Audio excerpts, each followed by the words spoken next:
Assalamu alaikum, dear students. Hope so you all will be fine. Today I am here to solve a new numerical problem. तो सबसे पहले देखते हैं example number 3 from chapter 3 gases, जिसकी statement है एक sample है आपके पास नाइट्रोजन गैस का, जिसे एनक्लोज किया गया है एक वेसल में, और उस वेसल का वॉल्यूम है 380 cm³ और टम्परेचर है 120 डिग्री सेल्सियस उस गैस का। तो उस टाइम पे गैस के मॉलिक्यूल्स रैंडम मोशन और कोलिजन्स की वजह से वॉल्स पे जो प्रेशर एक्सर्ट कर रहे हैं वो है 10-13-25 न्यूटन पर मीटर स्क्वायर, जो कि सिस्टम इंटरनेशनल यूनिट है न्यूटन पर मीटर स्क्वायर। अब आप गैस को ट्रांसफ़र करते हैं एक ऐसी फ्लास्क में जिसका वॉल्यूम है 10 dm³, और आप उसके साथ ही साथ आप कूल करेंगे गैस को अप टू 27 डिग्री सेल्सियस। जब आप गैस का वॉल्यूम भी चेंज कर रहे हैं, आप गैस को कूल डाउन भी कर रहे हैं, तो ऑब्वियसली गैस का प्रेशर चेंज हो जाएगा। तो आपने वो प्रेशर कैलकुलेट करना है। डियर स्टूडेंट्स, अब फोकस करें ज़रा। ये एक ऐसी सिचुएशन है, एक ऐसा केस है जो आपको स्टडी करने के लिए दिया गया है, जिसमें आप एट अ टाइम गैस का वॉल्यूम भी चेंज कर रहे हैं और गैस का टेम्परेचर भी चेंज कर रहे हैं। तो प्रेशर चेंज हो रहा है एज अ रिज़ल्ट। अब आपके पास टेम्परेचर, प्रेशर, वॉल्यूम सारी चीज़ें वेरिएबल हैं। तो अब ना तो सिंपली यहाँ पे चार्ल्स लॉ लग सकता है, क्योंकि चार्ल्स लॉ में तो प्रेशर कांस्टेंट था। उसके बाद ना तो यहाँ पे बॉयल्स लॉ लग सकता है, क्योंकि बॉयल्स लॉ में टेम्परेचर कांस्टेंट था। तो अब यहाँ पे कौन सा फार्मूला लगेगा? तो स्टूडेंट्स थोड़ा सा रिमाइंड करें इस चैप्टर को, आपको याद आएगा कि आपने एक जनरल गैस इक्वेशन बनाई थी by combining Boyle's law, Charles law and Avogadro's law. तो जिसमें हम जब नंबर ऑफ मोल्स 1 कर देते थे तो बॉयल्स लॉ और चार्ल्स लॉ का कम्बिनेशन है जनरल गैस इक्वेशन। अब जनरल गैस इक्वेशन तब यूज़ होती है आपके पास जब आपके पास टेम्परेचर, प्रेशर, वॉल्यूम सारी चीज़ें वेरिएबल हों, सारे पैरामीटर्स वेरिएबल हों। तो स्टूडेंट्स यहाँ पे आप सॉल्यूशन के तौर पे सबसे पहले एक स्टेटमेंट देंगे, और वो स्टेटमेंट होगी कि सारे के सारे पैरामीटर्स गैस के लिए चेंज हो रहे हैं। इस वजह से आप इस प्रॉब्लम को सॉल्व करने के लिए जनरल गैस इक्वेशन यूज़ करेंगे। लेकिन डियर स्टूडेंट्स, आप जानते हैं कि जनरल गैस इक्वेशन की 5 डिफरेंट मैथमेटिकल फॉर्म्स आपने पढ़ी हैं, बल्कि इससे भी ज़्यादा, लेकिन बेसिक 5 फॉर्म्स आपने पढ़ी हैं। तो उसमें से आप कौन सी फॉर्म जनरल गैस इक्वेशन की यूज़ करेंगे? डियर स्टूडेंट्स, वो फॉर्म यूज़ होगी जनरल गैस इक्वेशन की जिसमें गैस 2 स्टेट्स में एग्जिस्ट करती है, 2 डिफरेंट स्टेट्स में, मतलब इनिशियल स्टेट भी होगी, फाइनल स्टेट भी होगी। तो ऑब्वियसली यहाँ पे टेम्परेचर चेंज है, इस वजह से टेम्परेचर की भी इनिशियल और फाइनल स्टेट होगी। प्रेशर चेंज हो रहा है, उसकी भी इनिशियल और फाइनल स्टेट होगी। और वॉल्यूम चेंज हो रहा है, आपके क्वेश्चन में ये सारी चीज़ें गिवन है, तो वॉल्यूम की भी इनिशियल और फाइनल स्टेट होगी। तो आपके पास जो इक्वेशन यूज़ होगी वो होगी P1V1/T1 is equal to P2V2/T2। तो ये मैं आपको बोल्ड करके दिखा रही हूँ। ये इक्वेशन आप यूज़ करेंगे, लेकिन कैसे करेंगे? सबसे पहले आप वॉल्यूम को कन्वर्ट करेंगे dm³ में, क्योंकि आपके पास क्वेश्चन में जो गिवन वॉल्यूम है डियर स्टूडेंट्स वो cm³ में है। उसके साथ ही साथ आपको टेम्परेचर, स्टूडेंट्स आपको बोल करके दिखाया जा रहा है, टेम्परेचर डिग्री सेल्सियस में गिवन है आपके पास क्वेश्चन में। 120 वाला भी डिग्री सेल्सियस में गिवन है और 27 वाला भी डिग्री सेल्सियस में गिवन है। लेकिन आपको तो एब्सोल्यूट स्केल यूज़ करना है, आपको तो एब्सोल्यूट टेम्परेचर इस्तेमाल करना है, आपको केल्विन टेम्परेचर इस्तेमाल करना है, क्योंकि आप फॉर्मूला ले रहे हैं जनरल गैस इक्वेशन। और जनरल गैस इक्वेशन बेसिकली यहाँ पे कम्बिनेशन है बॉयल्स लॉ का और चार्ल्स लॉ का। तो चार्ल्स लॉ तो तब तक एप्लीकेबल ही नहीं होता जब तक आप केल्विन स्केल में टेम्परेचर को कन्वर्ट नहीं करेंगे। तो इसका मतलब है कि आपकी पहली मजबूरी है कि आप इस टेम्परेचर को, जो कि डिग्री सेल्सियस में गिवन है, इसे केल्विन में कन्वर्ट करें, तब आप जनरल गैस इक्वेशन अप्लाई कर सकते हैं।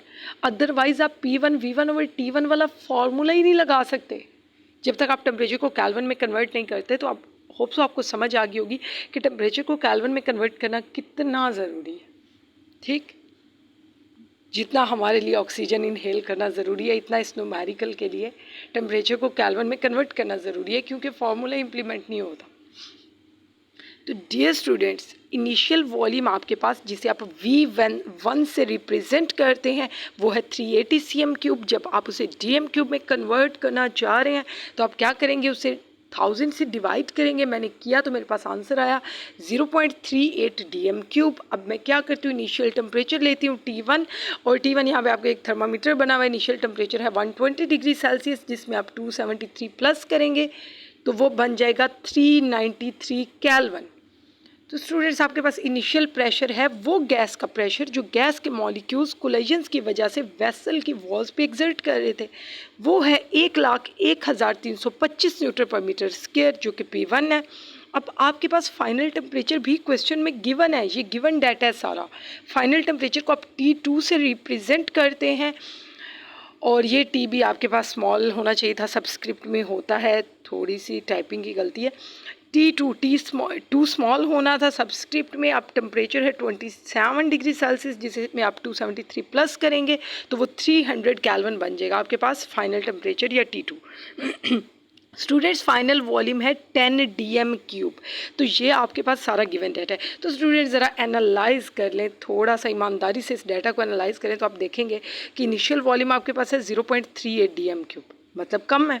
फाइनल वॉल्यूम है 10 DM³, इसका मतलब है कि आप जो वेसल जिसमें गैस थी उसका वॉल्यूम कम था, आपने उसे जिस फ्लास्क में गैस को ट्रांसफ़र किया उसका वॉल्यूम ज़्यादा है। तो एक तो आपका गिवन डाटा आपको ये बता रहा है कि आप छोटी वेसल से बड़ी फ्लास्क में गैस को ट्रांसफ़र कर रहे हैं, मतलब आप गैस का वॉल्यूम बढ़ा रहे हैं। V1 से V2 is greater than V1 कम है, V2 ज़्यादा है। दूसरी चीज़ आप टेम्परेचर को देखें स्टूडेंट्स, इनिशियल टेम्परेचर आपके पास 393 केल्विन, मतलब टेम्परेचर ज़्यादा है किससे, T2 से, क्योंकि T2 आपके पास 300 केल्विन। आप दो कम कर रहे हैं, वॉल्यूम बढ़ा रहे हैं उसी गैस का और टेम्परेचर कम कर रहे हैं, उस गैस को कूल डाउन कर रहे हैं। तो आपके पास फाइनल प्रेशर क्या आएगा, P2 कितना होगा। आप इसके लिए सबसे पहले फॉर्मूला लिखेंगे, P1 V1/T1 is equal to P2 V2/T2। अब आपने कैलकुलेट क्या करना है, P2, तो आप P2 को इसी साइड पे रहने दें। आप V2 को उधर ले जाएं जिधर P1 V1/T1 लिखा हुआ है, तो V2 इधर P2 के साथ मल्टीप्लाई हो रहा है, तो ये V2 उधर जाके डिवाइड हो जाएगा। तो आप देख सकते हैं कि वो इधर जाके डिवाइड हुआ है P1 V1/T1 वाली इक्वेशन में, तो एक्चुअली वो T1 के साथ जाके मल्टीप्लाई हो गया। और T2 क्योंकि अबव इक्वेशन में डिवाइड हो रहा है, लेकिन T2 जब दूसरी साइड पे जाएगा, 1 वाली साइड पे जाएगा, तो वो जाके मल्टीप्लाई होगा, मतलब P1 V1 के साथ जाके T2 मल्टीप्लाई हो जाएगा। आपके पास फॉर्मूला बना P2 is equal to P1 V1/T1, वैसे का वैसे ही था। T2 दूसरी साइड से आके इधर मल्टीप्लाई हो गया और V2 दूसरी साइड से इधर आके डिवाइड हो गया। आपने बस यही करना है। अब आपने वैल्यूज़ पुट करनी है। स्टूडेंट्स बहुत केयरफुली वैल्यूज़ पुट करते हैं। सबसे पहले प्रेशर है 10,1325 न्यूटन पर मीटर स्क्वायर, जो कि इनिशियल प्रेशर है P1। उसके बाद V1 आप पुट करते हैं, विद यूनिट्स आप वैल्यूज़ पुट करते हैं 0.38 DM³। टेम्परेचर है आपके पास, आपने पहले फाइनल टेम्परेचर पुट करना है, क्योंकि T2 जो है वो न्यूमरेटर में है, वो बटे से ऊपर है। आप ऊपर लिखेंगे 300 केल्विन और नीचे आप लिखेंगे 393 केल्विन, क्योंकि T1 डिवाइड हो रहा है, डिनोमिनेटर में मौजूद है।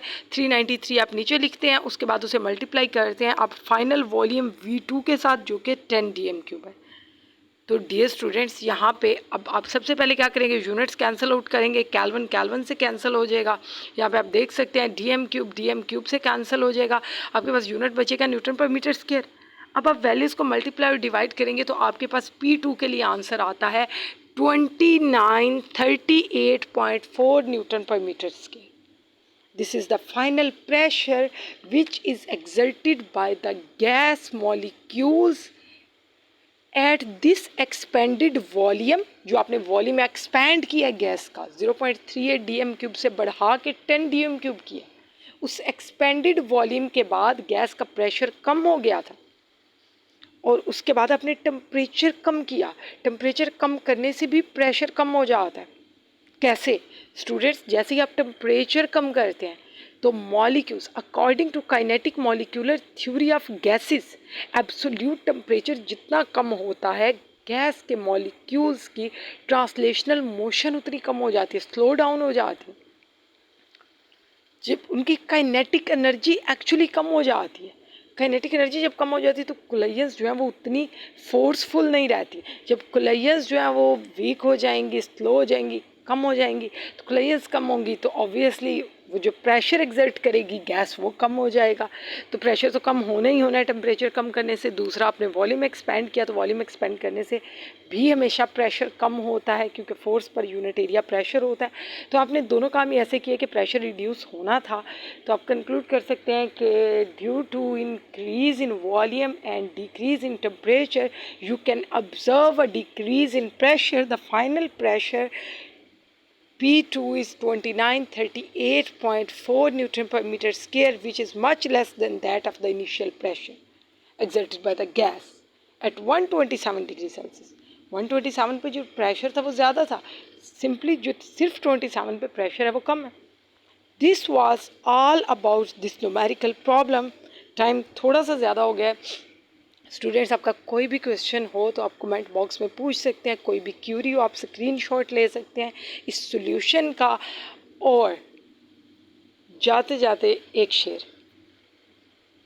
ये महरे ताबा से कोई कह दे कि अपनी किरणों को गिन के रख ले, मैं अपनी मिट्टी के ज़र्रे ज़र्रे को खुद चमकना सिखा रहा हूँ। फ़ी अमान अल्लाह।